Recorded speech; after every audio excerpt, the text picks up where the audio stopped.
कि बेटी के पहाड़ पही बगिया मत जाएंगे।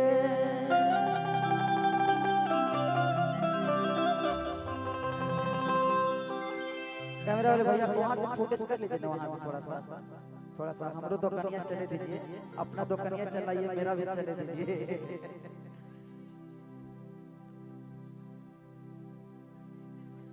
कि बेटी के बगिया में दुल्हा शिकार खेलथिन गे।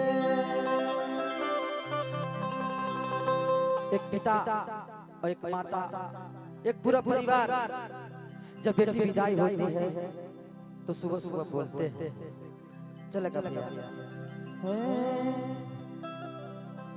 कि बेटी के पहाड़ पही बगिया मत जाइए।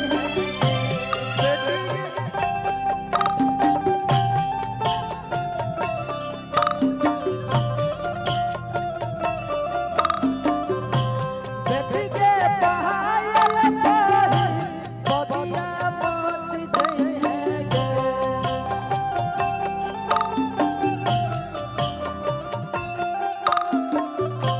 बेटी के बगिया में दुल्हा शिकार खेलथिन गे।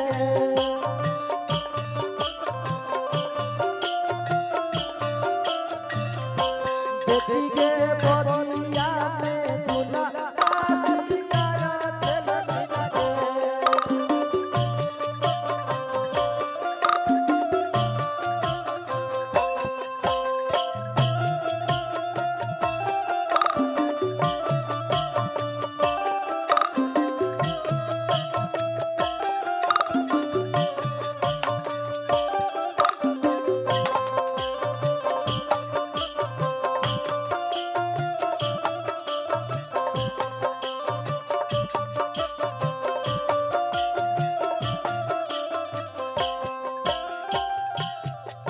जब एक बेटी सुबह सुबह 5 बजे विदाई होती है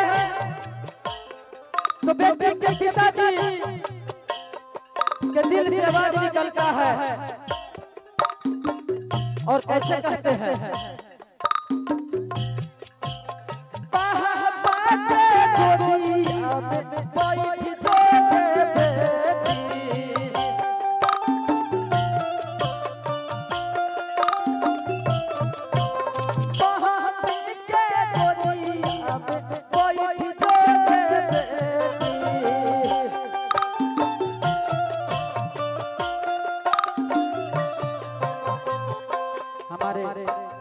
धरती पर जितने भी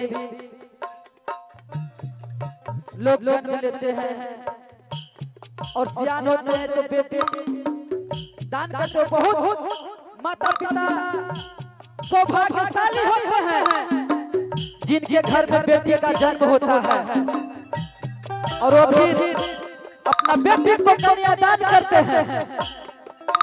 जब बेटी विदा होती है भैया तो पिताजी कहते हैं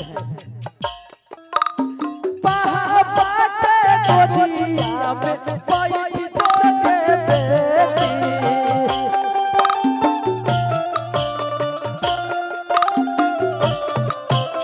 मम्मी के गोदिया में बैठ जोगे बेटी।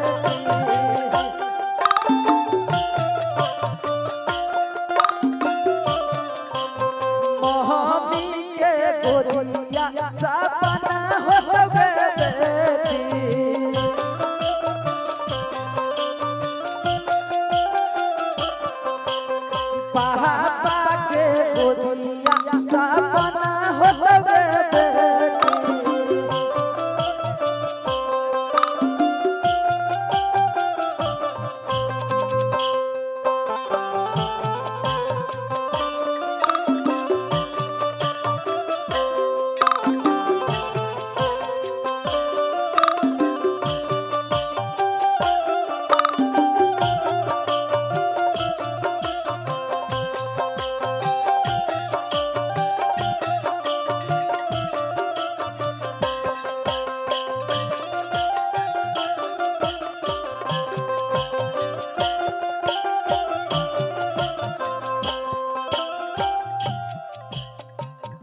हमारे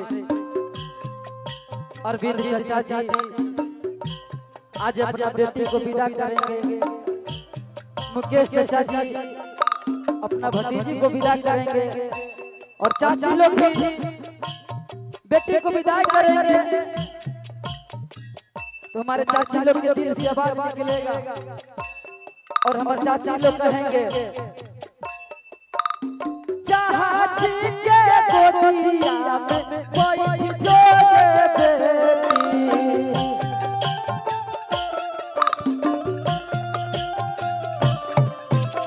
चाचा के गोदिया में कोई जोड़े बेटी।